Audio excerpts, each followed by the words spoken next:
encontramos en un programa más de Diálogos con Libertad, la voz institucional de la Asociación de Periodistas de Guatemala, APG, programa que se transmite desde hace 10 años por la frecuencia 92.1 Radio Universidad, y en el 2021 nos estrenamos en la plataforma YouTube. En esta oportunidad nos recibe un amigo de la prensa, el vicemandatario Guillermo Castillo, quien pues, tiene amplia experiencia en los organismos de Estado y ahora es el segundo a bordo en dirigir los destinos de Guatemala.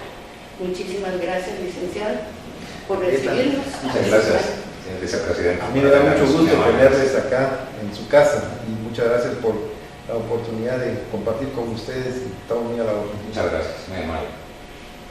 Señor vicepresidente, hay temas muy importantes, pero hablemos desde el principio.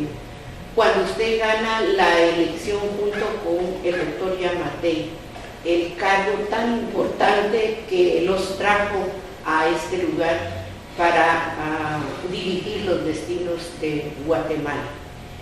¿Cuál ha sido su trabajo al día de hoy en las funciones que la Constitución Política de la República demarca? Bien, miren, de verdad muy complacido de poderle servir a mi país.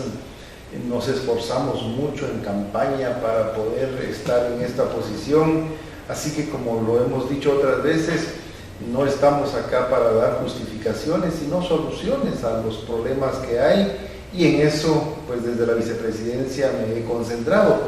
Como muy pocos, o quizá el único país en América, la vicepresidencia por mandato constitucional y de leyes ordinarias tiene muchos gabinetes de coordinación. El principal es el económico y el social, podría yo mencionar los dos gabinetes al más alto nivel.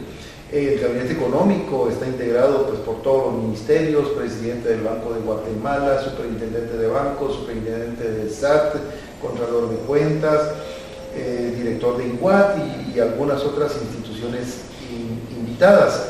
Hay 12 mesas de trabajo en las que yo personalmente participo, la de turismo, por ponerles un ejemplo, la de pequeña y mediana empresa, la de apoyo a las exportaciones, la del comercio interior, la de apoyo a los créditos bancarios, en fin, desde ahí estamos generando muchas acciones que nos permitan apoyar el desarrollo del país. Una de estas mesas es coordinada por el presidente del Banco de Guatemala, que es la mesa Riesgo País.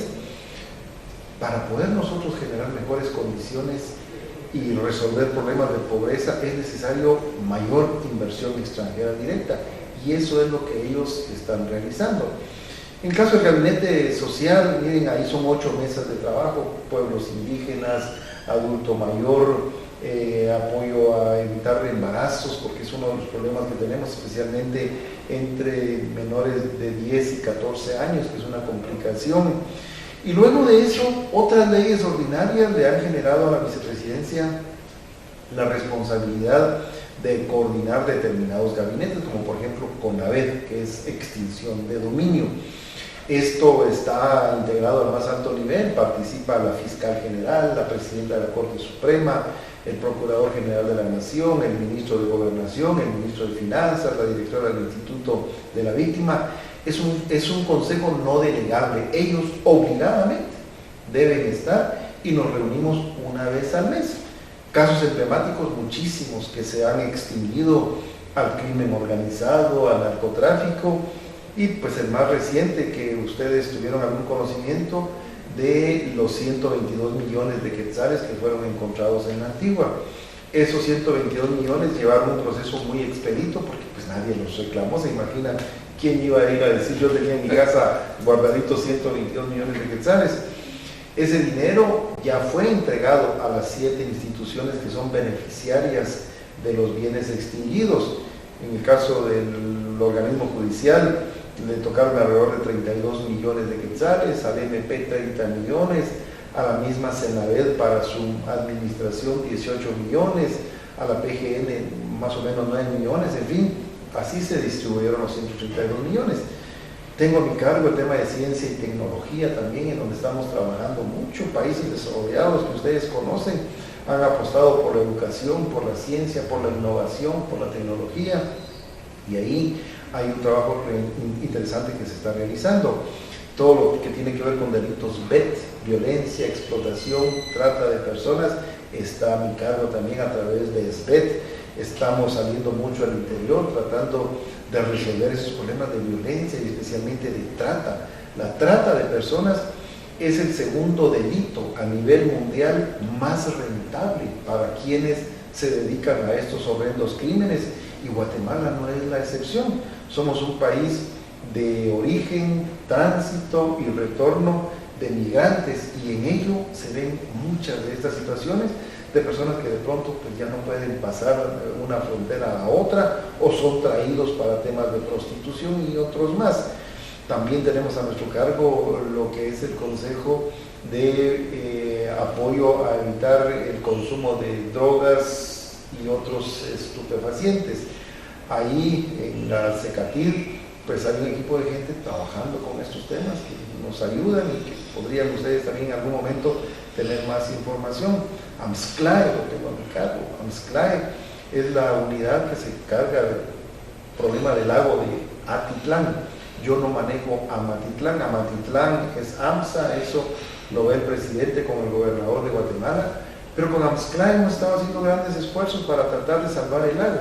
El lago ya tiene un problema de contaminación, quizá no visible como Amatitlán, pero que nos preocupa mucho, y desde ahí generando pues, acciones que nos permitan tratar de resolver el problema de un lago lindísimo. Hay mucha gente ahí, son 15 municipios que están en la cuenca del lago, y desde donde pues, se tienen que generar acciones no solo de educación, sino también de otro tipo de medidas que eviten la mayor contaminación del mismo. En fin, por ponerles algunos de los ejemplos en los que estamos trabajando, con mucha pasión, con muchos deseos. Miren, ya solo nos quedan 2 años y 6 meses y medio. El tiempo va galopando, no va caminando, va galopando para la conclusión del mandato que tenemos, y pues la dinámica del país es que por lo menos un año antes empieza el proceso eleccionario, y eso hace que se disminuyan en parte muchas de las acciones. Los alcaldes se dedican a hacer campaña, los diputados que quieren reelección también, y eso pone en parte un tropiezo al desarrollo normal de la función pública. Eso quiere decir que pues prácticamente estamos a un año y medio de que empiece todo un proceso, y por lo que pues aún tenemos tiempo para poder tratar de llevar soluciones a los problemas del país. Perfecto, licenciado. Hay un tema muy importante y es el de la salud. Una nueva cepa que ha entrado al país, y también que usted ha dicho públicamente que no está a favor de un confinamiento. Mi compañero Vidal me toca el tema de la salud con usted. Por favor. Muchas gracias, vicepresidente, por atendernos. La verdad que admiramos su trabajo, la verdad que es de aplaudirlos. Nosotros como APG estamos conscientes del trabajo que usted ha realizado. A veces lo que nos extraña un poquito que no todos los medios de comunicación, especialmente los independientes, son los que han apoyado la labor que usted ha estado realizando. Extrañamos a veces a la televisión abierta que no divulga todo este trabajo que usted está realizando. Nosotros somos muy conscientes del trabajo, pero nos preocupa mucho la salud. Aquí quiero contarles, pues yo soy un fisicoculturista, campeón internacional. Se nota. ¿Verdad? Entonces siempre hemos luchado por este pilar de desarrollo. Hablamos de la educación, la seguridad y la salud, que son pilares de desarrollo para cualquier país. Hemos visto muy poca la inversión en lo que es la prevención, ¿verdad? Hemos visto medios de comunicación que anuncian más la comida chatarra, las bebidas alcohólicas, pero no miramos realmente actividades deportivas, entrevistas con deportistas. Entonces nos ha preocupado porque en corto, mediano plazo el Estado sigue siendo el que va a pagar los platos rotos en este caso, pues el curar, hemos visto las enfermedades cardiovasculares, la obesidad infantil, las personas de la tercera edad abandonadas por falta a veces de ir al gimnasio y no tener el dinero. Entonces creemos que es necesario que el Estado, a través de su persona, yo creo que usted también se mantiene en forma, saludable, activo, ¿verdad? Entonces creemos que estamos hablando el mismo idioma en lo que es el tema de la salud y especialmente de la prevención. Hablamos de la obesidad infantil. Si estamos hablando de el desarrollo, el futuro de Guatemala está en los niños. ¿Qué podemos esperar de los niños con problemas de obesidad? El estar con sobrepeso no es saludable, no es alguien pensante, entonces tenemos que invertir en estos niños y en toda la población. Al Estado le es más barato, pero sí nos ha preocupado que la medicina preventiva casi no la ha hecho. Y aquí estaría mencionándole al Ministerio de Salud que debería de invertir en la prevención, trabajar junto con los gimnasios. Ahorita con mi compañera Ana Julieta estamos viendo de que la pandemia ha sido un factor bastante para que muchos gimnasios han cerrado. No se le ha dado ese apoyo a ellos como microempresarios o con medianas empresas que tienen que ver con la prevención, del deporte y la salud. Entonces hemos visto muchos gimnasios que han cerrado en la pandemia. Eso significa que será un gran problema para el gobierno, pero me gustaría escucharle con respecto a la salud que está haciendo yo como vicepresidente para poder... Realmente ya me hago muy mías tus preocupaciones porque son claras. No solo en temas de salud, sino en otros más, somos más curativos que preventivos. Así es. Y en salud, pues no digamos, es lo que todos esperamos, estar en buenas condiciones para el desarrollo de nuestras actividades sociales, económicas, productivas, en fin. Yo recuerdo un buen amigo mío, médico especialista en medicina preventiva, que me manifestaba, mire, las enfermedades se manifiestan cuando ya están por lo menos en un 60 o 65% del agravamiento del cuerpo. Muchas de ellas ya tardíamente se pueden manifestar y por eso es importante, me indicaban, la inversión que se haga en medicina preventiva. Y yo por supuesto estoy muy de acuerdo contigo. Mira, nosotros en campaña salimos incansablemente y fuimos a tantos puestos de salud en donde o no había equipo, o no había médicos, o no había suministro de medicamentos y prohibido enfermarse fines de semana porque muchos de ellos cerrados. Y siempre dijimos, esto se tiene que evitar, debemos hacer los esfuerzos necesarios para dotarle a la población de mejor salud, de educación y de generación de ingresos, que son tres de los factores primordiales que generan la migración que nos está dando pues, tantos problemas a nivel del país, pero que también por otro lado le genera muchos réditos. Nuestros migrantes son los héroes cuando se van y están mandando remedios, son más de 11.000 millones de quetzales, de dólares, los que se reciben anualmente. Pero estoy muy de acuerdo, el Ministerio de Salud, el Ministerio de Educación deben hacer muchos esfuerzos educativos para mejorar las condiciones en las que los niños están creciendo. La obesidad es un problema y creo yo que también requiere un apoyo educativo para que los hábitos alimenticios puedan mejorar y estar pues, no sobre la línea de los alimentos chatarra, como solemos decir, sino de aquellos que nutran el cuerpo sin que se manifieste el volumen en las personas. Así que yo traslado el mensaje que tiene, la preocupación al Ministerio de Salud con el propósito de ver cómo se pueden redoblar esfuerzos para tratar de atender este problema. Gracias por la observación. Hemos tratado en años, gobiernos anteriores, de trabajar las alianzas. Es una gran herramienta el tener los gimnasios y no se ha sabido explotar por ningún gobierno. ¿Verdad? En todos los gimnasios hemos tratado de un modo y otro fomentar la actividad física, dando clínicas.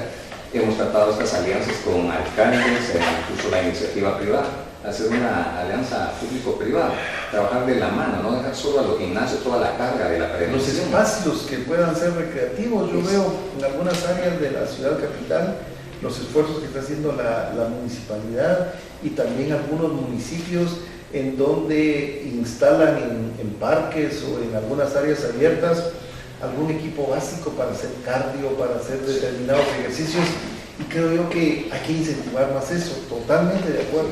Hemos querido decir, cuando usted mencionaba el Ministerio de Educación, el problema que nos preocupa, ¿verdad? En este caso, a los que somos expertos en lo que es el acondicionamiento físico de la salud, es la venta de comida chatarra dentro de los colegios, institutos, que eso ha contribuido a tener estos índices de obesidad infantil, que a corto o mediano plazo pues, va a ser una carga para el Estado. Entonces aquí hablamos de países desarrollados.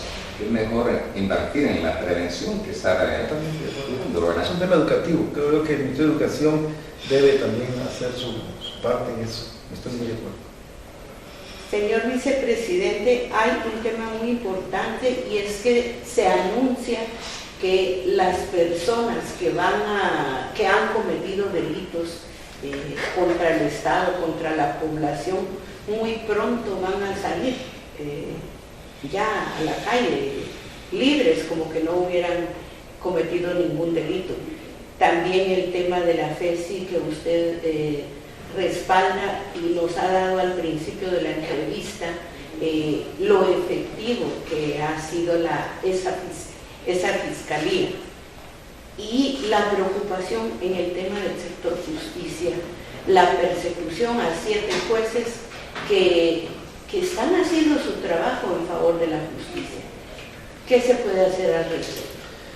Miren, yo creo, y lo digo, a los órganos de investigación, a muchos, especialmente a las fiscalías contra delitos administrativos, anticorrupción y FESI, la Fiscalía Especial contra la Impunidad, lejos de pretender algunos sectores ajenos al ministerio, quieren, en lugar de desmantelarla, lo que hay que hacer es fortalecerle no solo las capacidades, sino también los recursos para que ellos puedan hacer su trabajo. Yo estoy muy de acuerdo en que los delitos que se cometan en contra del patrimonio, especialmente los actos de corrupción y otros más que son un crimen en contra de los pocos recursos que tiene el Estado, deben ser perseguidos con mucha drasticidad y con castigos ejemplares. Y pues tampoco me parece correcto que se haga una investigación a la que muy pronto, como manifestabas, las personas estén libres y disfrutando de pronto los recursos que se llevaron mal habidos. Eso pues no debe ser así. Nosotros tenemos que tener un sistema de justicia fortalecido. Vi a los jueces que fueron a presentar su manifestación de preocupación por las persecuciones que se les han hecho, por los seguimientos que ellos indicaron eran objeto o escuchas telefónicas. Miren, eso no es posible. Nosotros necesitamos tener jueces no solo independientes, sino que se sientan protegidos y no amedrentados en la función que realizan, porque ello evidentemente lo que hace en algunos casos es pretender ponerles un valladar a la investigación que están realizando. Cuando el ciudadano deja de tener confianza en sus instituciones, es cuando empieza a ponerse en peligro no solo la democracia, sino la estabilidad en los países. Y yo sigo teniendo una profunda fe en la Contraloría General de Cuentas y en el Ministerio Público, a pesar de las críticas que uno escucha de estas dos instituciones. Y sigo teniendo una profunda fe, porque si no es a través de ellos, díganme quién es el ente encargado de velar por la probidad, por el uso adecuado de los recursos, por la calidad del gasto. Es la Contraloría de Cuentas, no hay otra institución, cualquiera más que se haya establecido para 4 años o que reciba instrucciones de a quién investigar o que rinda informes solo a una persona. Ahí no vamos a muchos lugares. La institucionalidad la tiene la Contraloría de Cuentas y la Contraloría de Cuentas debe hacer bien su trabajo. Yo me he comunicado con el señor Contralor de Cuentas para pedirles que hagan esa función, que los guatemaltecos seguimos teniendo confianza en que ellos no van a estar solapando acciones ni de funcionarios, ni de mandatarios, ni de mucho menos otras personas, y que nos puedan, a través de sus acciones y las actuaciones que les corresponden, dar los resultados que esperemos en aquellos casos en donde se advierta que se están cometiendo ilícitos. Y lo mismo en el caso del Ministerio Público. El Ministerio Público, a través de las fiscalías correspondientes, debe tener una función de independencia, pues, que se sientan apoyados, que las investigaciones que están realizando nadie las está deteniendo, que lejos de ellos se están promoviendo los procesos y judicializando ante el organismo judicial para que pues, se pueda llevar una persecución. De lo contrario, si nosotros no estamos teniendo esas funciones como país, miren, pues no vamos bien. Y yo creo que ambas entidades deben darnos como población la confianza de que se está haciendo lo correcto. Ya hay que parar con esa atrocidad de crímenes contra el patrimonio. No es posible que se haga chinche, que se sobrevaloren las obras, que se hagan adquisiciones costosas realmente, cuando pues en una mayor eficiencia del gasto público podríamos tener no solo calidad, sino más cantidad. A todos nos molesta ver que cuando se está recapeando o pavimentando un tramo de alguna carretera, 2 meses después encontramos ya grandes hoyos o que se agrietan. ¿Qué pasó ahí? ¿Por qué esa situación se dio? ¿No hubo una adecuada supervisión? ¿O por las coimas que, como se dice comúnmente, se dan a quienes realizan las obras, es que no se hizo con la calidad correspondiente? No puede ser. El país tiene que cambiar. A propósito de eso, el 30 de junio se publica por el diario El Periódico una compra sobrevalorada de chalecos protectores. Estamos en tiempos de paz.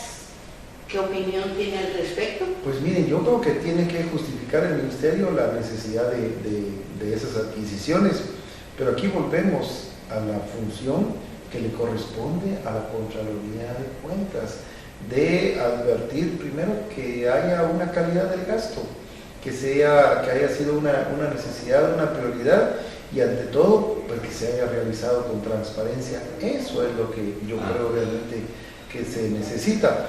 Ahora, también se hace necesario en muchos casos darle a nuestros elementos la protección necesaria. Miren, recientemente falleció por un ataque con un grupo de mareros, un agente que todo el mundo ha dicho tenía una carrera intachable. Entonces también tenemos que proteger a nuestra población, que son los encargados de seguridad, porque pues ellos son vulnerables, ¿verdad? A propósito,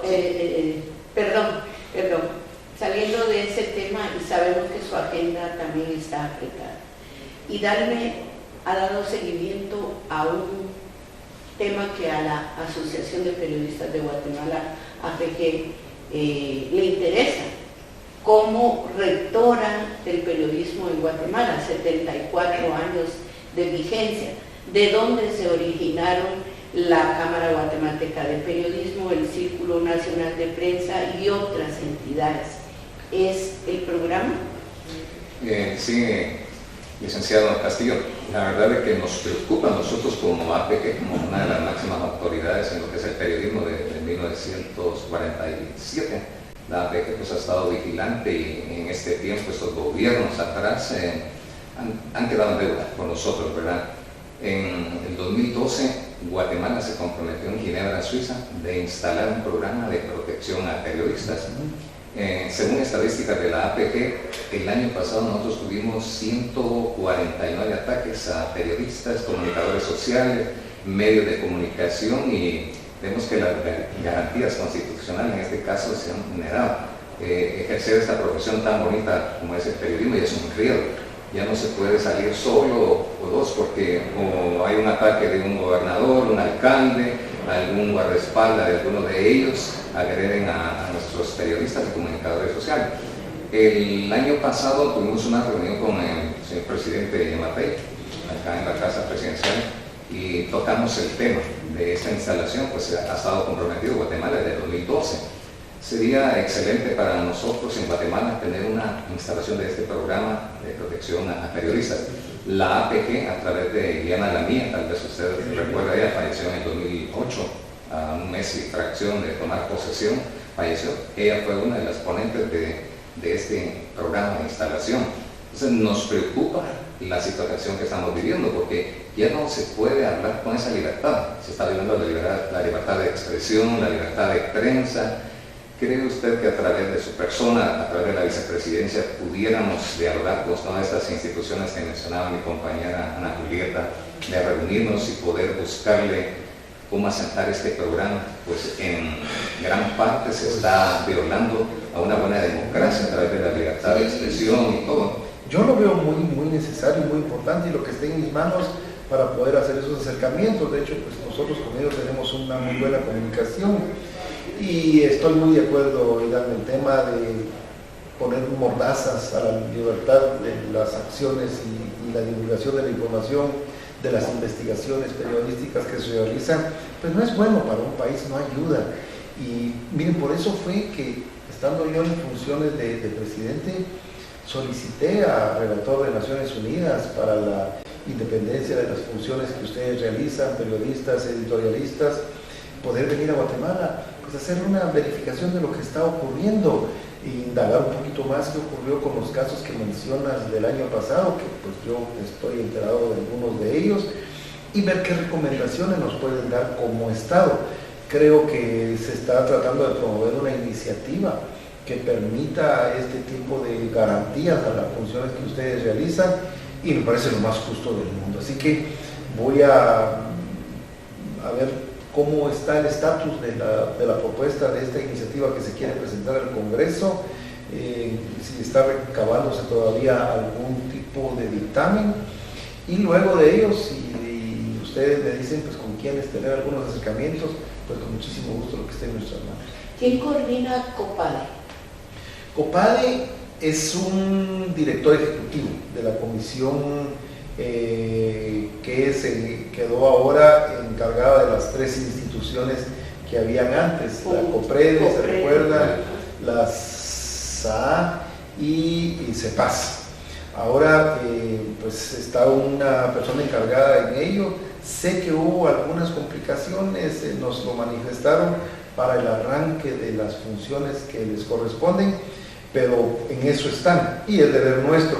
Es el presidente quien está directamente encargado de nombramiento del secretario. Es que COPADE es el que se encarga, es el que le va a dar seguimiento. Entonces nosotros solicitamos a través de esta entrevista que usted sea nuestro interlocutor ante el señor presidente, y el año pasado hubo esta discusión porque nuestros colegas de la Cámara Guatemalteca de Periodismo se adelantaron a pedir una entrevista, y mis colegas Hidalgo y otros manifestaron que era una iniciativa de la APG. Entonces el presidente dio por cerrado el tema y dijo que nos pusiéramos de acuerdo, pero ya pasó un año, ¿verdad, Hidalgo? Así es, 5 de marzo fue que nos reunimos. Precisamente había una manifestación afuera con el problema de las ONG, ese tema que se estaba tratando en ese tiempo, 5 de marzo. Pero la gestión ante COPADE, ¿qué fue la que se hizo? Porque si me hablas de COPADE, eso... No, lo que pasa es que al desaparecer COPREDE, COPADE sería la encargada de... Pero ¿qué era lo que tenían ante COPREDE? ¿Denuncias? No, incluso ya hay un acuerdo, un proyecto de acuerdo gubernativo, entiendo a la fecha, que está inscrito en el Ministerio de Gobernación, pero no se tomó en cuenta a todos. Entonces se necesita esa gran mesa para que podemos indagar, usted sea nuestro interlocutor, señor. Estoy muy a la orden, muy a la orden de ustedes, con muchísimo gusto. Si me permite, vamos a ir a un pequeño corte, por favor, y enseguida volvemos. Te toca.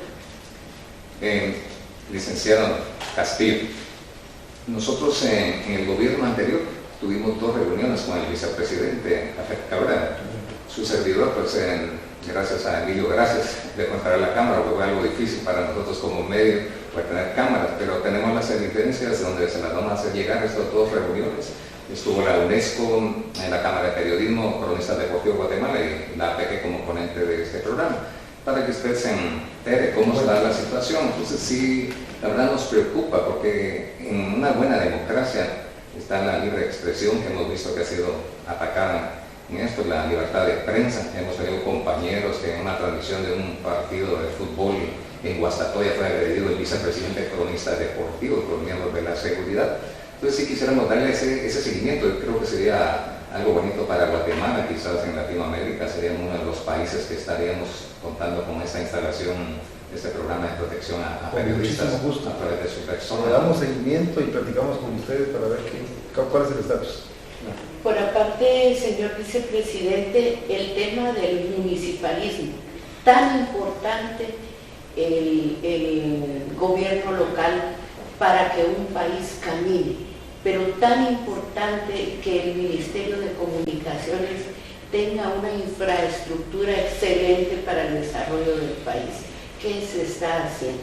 Miren, nosotros lo dijimos muchas veces, y yo que tengo una visión muy municipalista, de hecho pues yo vengo de un municipio, creemos la importancia de que el desarrollo local empieza desde lo que nosotros podamos hacer en apoyo a las municipalidades. Más allá de la infraestructura, que es importante, hay una serie de proyectos: la educación, la ciencia, todos los aspectos de tecnología, la salud. Y a las municipalidades el año pasado les tocó un poco difícil, no fue fácil, tomando en cuenta que en época de pandemia los recursos municipales mermaron, lo que ellos mismos pues generan por las condiciones económicas que también a mucha población le tocó vivir. Y luego de eso, algunas municipalidades, no fueron pocas, fueron varias, se vieron afectadas con el situado constitucional que el gobierno debe trasladarles cada año. Eso esperamos que se resuelva en el 2021, que puedan tener las municipalidades los recursos necesarios para las acciones que a ellos les corresponden en sus perímetros. Pero yo estoy muy de acuerdo, Ana Julieta, el gobierno debe también asignar los recursos necesarios para mejorar la infraestructura. Nosotros no podemos pretender el desarrollo de los municipios o que exista mayor prosperidad hacia las personas vecinas si no hay vías de comunicación accesibles. Y cuando te decía que son muchos los temas en los que se tiene que apoyar, cuando hablamos de infraestructura, nos referimos a infraestructura vial, pero miren, la infraestructura energética también es muy importante. Alguna vez decía una persona, miren, debemos de tener una zona franca o una zona de libre comercio en cada municipio.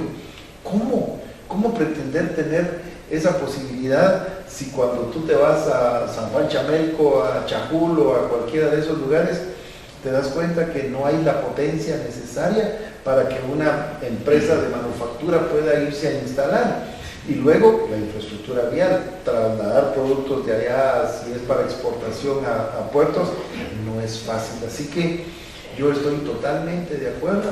340 municipalidades que requieren pues todo el apoyo necesario para poderse desarrollar. Señor vicepresidente, cuando usted tocaba el tema de la infraestructura, me hace recordar el problema y el abandono en algunos pequeños agricultores, campesinos, y especialmente me voy a trasladar allá a la tierra de Lencho, Patas Planas, el Granero de Oriente y Pala Chiquimula. Cuando yo tenía un programa ahí de televisión, pues me tocaba cubrir mucho de la cultura, el problema que tenían especialmente los pequeños y medianos agricultores. Con respecto a la infraestructura, sabemos que Ipala es el granero de Oriente, así se le conoce, el frijol, el maíz, el maicillo, ahora ya se cultiva el tomate, el chile. Los pequeños agricultores han atravesado este problema, que hay un trayecto de Lamatillo a Agua Blanca y Agua Blanca Cutiapa. Son 6-7 kilómetros, pero aquí viene el intermediario. Totalmente de acuerdo. ¿Verdad? Que es el que se aprovecha de todas estas personas. Que tiene un camión, que tiene recursos y que llega a comprar al precio que quiera a donde ellos producen. Exacto. Siempre luchamos a través del programa y los medios de comunicación, que los ministros de comunicación pudieran llegar a este lugar, porque les cobraban 2 quetzales por quintal, por sacarle sus cosechas, cuando esa región le da trabajo a Jocotán, Cambotán, la mejor mano de obra pagada en este lugar. 100 quetzales hace unos años, a mediodía, a la 1 de la tarde, ya las personas tenían 100 quetzales en una fuente de empleo, y extrañamos que tanto llamado que hicimos y no se acercaban, especialmente el ministro de Comunicación en esos gobiernos atrás, ¿verdad? Entonces sigue todavía esa área abandonada y es un área que da gusto ir a ver aquellos camiones que salen de tomate, de chile, pepino, arroz, ganado, y todavía siguen ellos con este problema y sale por el comentario suyo de la infraestructura. A veces 6-7 kilómetros no es mucho para poder beneficiar y bajar costos también para estos pequeños y medianos agricultores. Muy de acuerdo. Y eso ocurre en varios lugares del país. Necesitamos mejorar toda esa infraestructura de los caminos rurales que son una fuente de mayor ingreso, no solo para los productores de alimentos, sino también aquellos lugares turísticos que se pueden desarrollar mucho más y a donde las personas pues, no pueden llegar. Yo en la mesa de infraestructura que se tiene en el gabinete económico hemos estado sosteniendo reuniones con el viceministro encargado que dirige la mesa para conocer cuál es la matriz que se está desarrollando anualmente de toda la infraestructura vial. Muchos de ellos tienen que ver con puentes, con recapeo, con nuevas carreteras, con abrir nuevas brechas a otros lugares, pero yo sí estoy muy de acuerdo. En tanto nosotros no podamos mejorar esa parte de la economía del país, pues muchos se seguirán viendo en situaciones complicadas. Y mencionaba pues lo que cuesta para algunas personas poder sacar el producto, o si hubiesen mejores carreteras, podrían las personas tal vez a cuenta propia llevarlos a mercados a donde puedan generar pues un poco mayores ingresos y que no sean a los comúnmente llamados coyotes los que se encarguen pues de hacer esa función y quedarse con las mejores ganancias, ¿verdad? Así que hay un gran esfuerzo que se tiene que hacer en ese caso. Así es. 3 temas fundamentales. Corte de Constitucionalidad. Bueno, miren, ya la Corte está prácticamente designada y electa dependiendo de cada uno de los órganos, y lo que esperamos los ciudadanos es que se dediquen a ejercer una función apegada a la Constitución y a los principios constitucionales para que pues, nos permita tener mayor certeza jurídica y mayor garantía de que podemos avanzar dentro de los cánones que un Estado de Derecho requiere. Así que pues eso es lo que esperaría. Organismo judicial. Organismo judicial, miren, es una pena realmente que el Congreso, después de más de 1 año y medio, no se haya hecho la elección de los magistrados de la Corte Suprema y de las Cortes de Apelaciones. En algún momento manifestaban como pretexto que lo que había ordenado la CC cuando se interpuso un amparo les podría llevar más de 1 año si se pusieran a elegir bajo ese procedimiento. Ya pasó más de 1 año. Si lo hubieran iniciado desde entonces, pues ya tendríamos a la Corte Suprema y de Apelaciones electas. ¿Por qué no lo han hecho? No sé, miren, no sé. Yo, por supuesto, muy poco me puedo pronunciar en ese sentido porque tenemos que ser independientes de la independencia de los poderes, pero muchos magistrados a lo interno que sí están interesados en que el proceso concluya, pues no lo han podido realizar a pesar de estar dentro del Congreso. Me recuerdo una petición que hicieron alrededor de 50 diputados solicitándole a la Junta Directiva iniciar a la brevedad con el proceso, sin embargo está detenido. ¿Qué pasó? No sé, pero muy poco ayuda a la certeza jurídica de un país que las instituciones que constitucionalmente deben estar electas o tomar posesión en los periodos establecidos no lo hagan. De cualquier forma, pues nos corresponde seguir avanzando. Y la instancia de los vicepresidentes de la República, de la región, en el plan Trifini. Con ellos tenemos una magnífica relación, estamos trabajando muy bien a pesar de las limitaciones que hay. Comentarles que hemos sostenido varias reuniones en la capital, en la Antigua, en los lugares fronterizos, porque como ustedes saben, son alrededor de 56 municipios los que integran el plan trifinio de los 3 países. Mañana vienen mis colegas, vienen a Guatemala los 3 vicepresidentes, los 2 vicepresidentes y persona. Vamos a trabajar con ellos temas de trata de personas, porque reitero, es un flagelo que debemos abordarlo también regionalmente, y asimismo una reunión de la Comisión Técnica del Plan Trifinio que vamos a sostener en la tarde. Miren, hablamos de problemas migratorios, pero el problema migratorio no lo generamos solo nosotros. Nosotros de hecho no nos damos cuenta cuando nuestros hermanos migrantes, por la razón que sea, se han tenido que ir del país, pero sí advertimos cuando los flujos y caravanas de migrantes que vienen de Honduras y El Salvador pasan por nuestro territorio, y muchas veces con niños no acompañados, muchas veces bajo las inclemencias del tiempo, caminando. No es fácil lo que les toca vivir. Luego llegan a la frontera con México, ahí materialmente no los dejan pasar. Entonces nos toca, y lo hemos hecho con apoyo de otros sectores, ver cómo retornamos otra vez a las personas a las fronteras. Nosotros, si un hondureño o un salvadoreño viene con los papeles en orden por el CA4, no podemos evitar que pasen. Si traen sus pruebas también, porque pues COVID ahora es una obligación, pero sí en México para ellos resulta más complicado pasar. Entonces estamos trabajando en el plan Trifinio, y reitero, mañana tendré el honor de recibir a mis colegas acá para tratar otros temas. Vicepresidente, vimos en algunos de los medios escritos 30.371 menores de bien Estados Unidos en la frontera.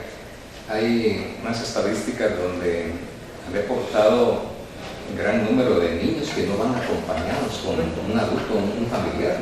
Eso es bastante preocupante para nuestro país y el área centroamericana. Totalmente de acuerdo. Mire, desintegración familiar, el riesgo de perder a un familiar. Es un peligro. Miren, a ver, hay dos formas de ver la situación de las migraciones. Una es que las personas no se van del país porque quieren, se van porque los estados no les dan las condiciones necesarias de salud, de educación, de seguridad, de generación de ingresos. Las familias quieren estar unidas, pero cuando estos satisfactores no son encontrados, es que se genera la migración. Ahora, la migración es un problema de salud para ellos en el camino hacia su destino final. Es un problema de desintegración familiar, es un problema que tiene que ver con su seguridad. Miren, ustedes han escuchado cuántos han desaparecido o cuántos han fallecido en su trayecto, especialmente en México, en donde hemos tenido esa información. Pero cuando lo vemos por el otro lado, ¿qué significa la migración para nuestro país? Más de 11.000 millones de dólares. Es mucho dinero que ayuda al movimiento económico del país. OIM hacía hace algunos años un estudio de en qué se invierte los flujos de remesas que vienen al país, y más o menos un 60% es para consumo. O sea, todo eso dinamiza la economía en Guatemala. Luego, pues hay un porcentaje de un 15% más o menos, decía que era para inversión. ¿Pero qué es inversión? Construir una casa o hacer algunos arreglos. Eso significa comprar láminas, comprar cemento, comprar bloc, comprar piso. Volvemos, generación también de movimiento económico. Algunos decían, sí, pero mire, pagué educación por mis hijos y hay un 5% para educación. ¿Pero qué es educación? Comprar útiles, comprar lapiceros, comprar cuadernos, pagar maestros en colegios privados, en muchos de los casos, es dinamizar economía. Incluso decían que un 10% se iba a ahorro. ¿Qué es ahorrar? Ahorrar es ingresar dinero a un banco para que el banco tenga capital, fluidez, que permita prestárselo a emprendedores o a empresas. ¿Para qué? Para seguir invirtiendo. Al final, el 100% de lo que son las remesas genera un movimiento económico en el país, que si no lo tuviéramos hoy, oigan, 11.000 millones de dólares. Por primera vez el año pasado, las remesas superaron la recaudación tributaria que se hace en el país. Es mucho dinero. Así que, a pesar de que es una pena que nuestro principal producto de exportación sean nuestros connacionales, también por otro lado es satisfactorio que todo ese dinero venga a apoyar a las familias de escasos recursos, porque si no lo tuviéramos, la estaríamos pasando muy mal. Pues muchísimas gracias, ya llegamos al final, le agradecemos su atención y que no sea la primera ni la última. Y la última, un saludo para nuestros escuchas, para nuestros televidentes, y hacia dónde irá Guillermo Castillo como ciudadano al terminar su gestión. Bueno, reiterar mi agradecimiento a Ana Julieta Hidalgo por la oportunidad de platicar con ustedes acá. También saludé hace unos momentos al señor presidente de la asociación y a todo el público que nos sigue, a ustedes, pues manifestar que estamos haciendo lo que nos corresponde con mucha pasión, con mucha transparencia, con mucha honestidad. Ya pues el tiempo, como lo dije, va avanzando, fueron muchos sueños que tuvimos para llegar a la presidencia y vicepresidencia, y lo seguimos manteniendo en la vicepresidencia con las acciones que nos corresponde desarrollar. Nada más sabio que el tiempo para definir qué viene, hacia dónde vamos.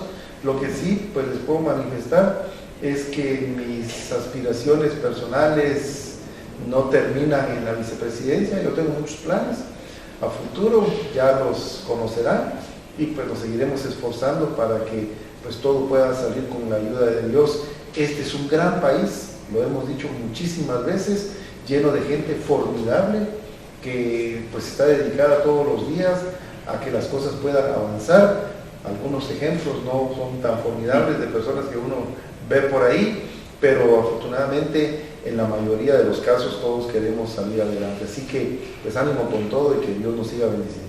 Muchísimas gracias.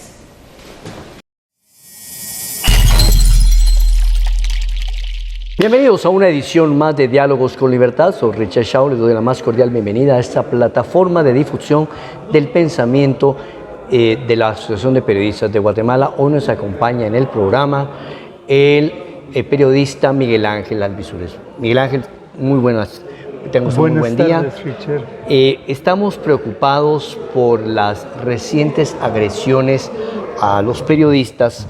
Vimos un comunicado de la Comisión de Libertad de Prensa donde los periodistas no fueron admitidos en una institución médica donde se estaba llevando a cabo una audiencia. ¿Qué nos puede comentar al respecto?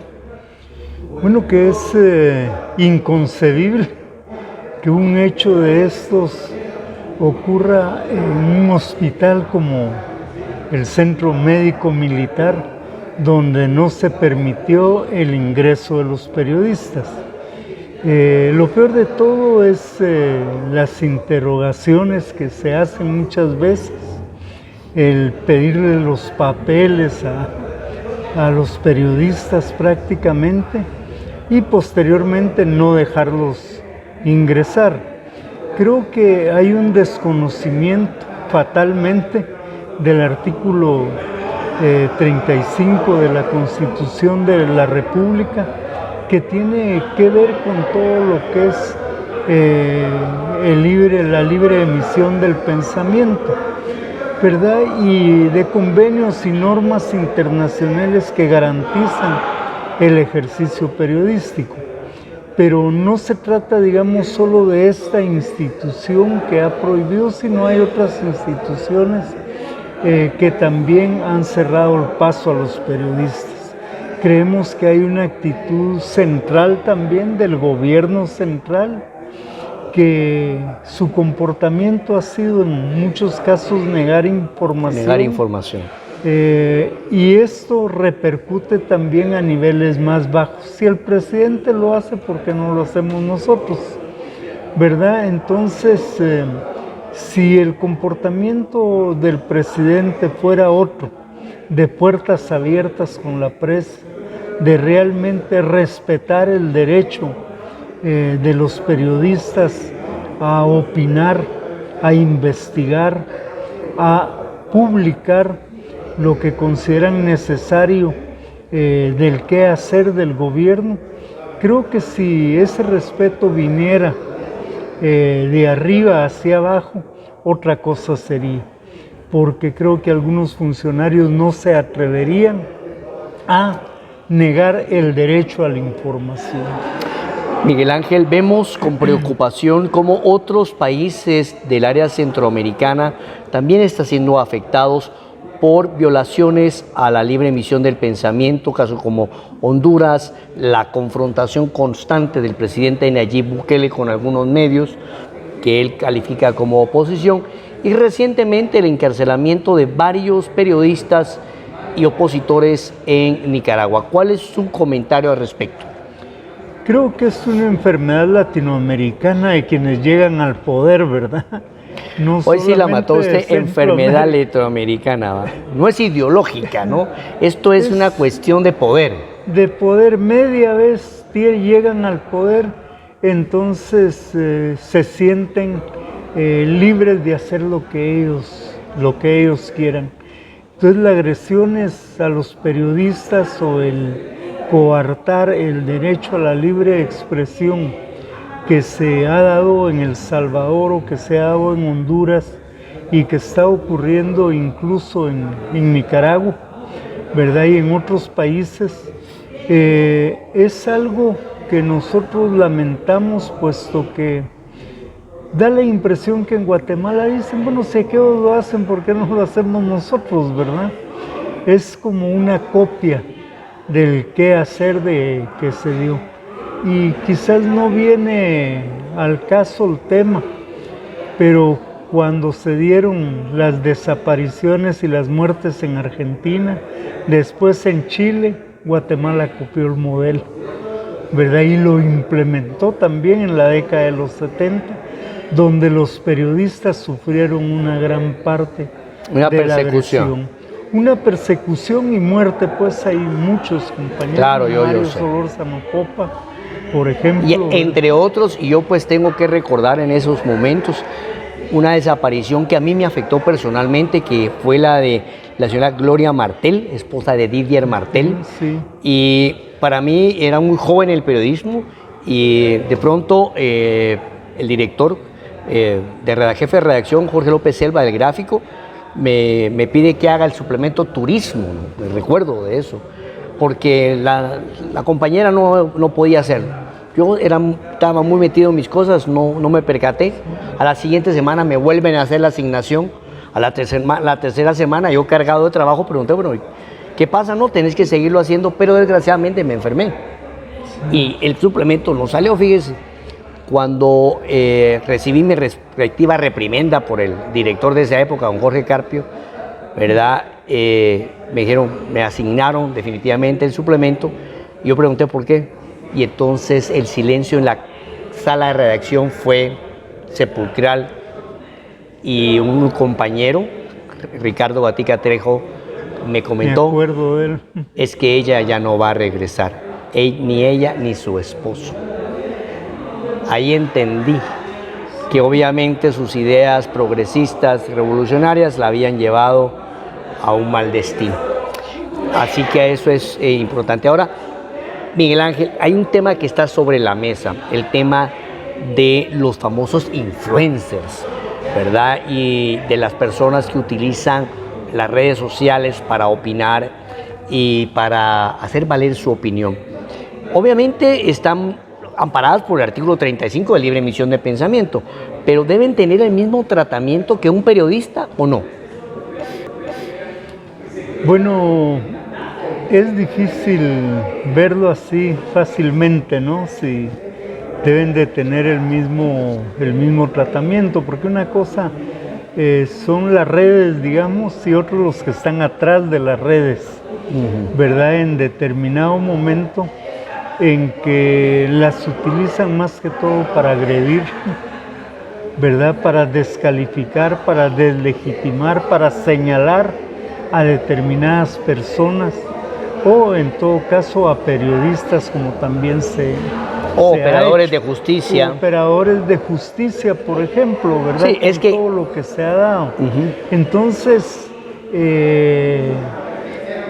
digamos, es un medio indudablemente de comunicación, ¿verdad? Que está en gran parte supliendo otros medios y que es de suma importancia.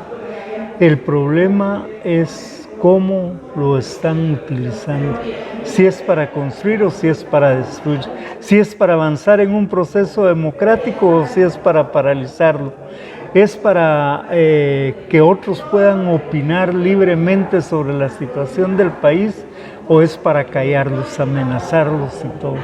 Entonces ahí es donde tenemos que encontrar en parte la diferencia, ¿verdad? O sea, hay una diferencia entre activismo y periodismo. Sí, claro. Defínala.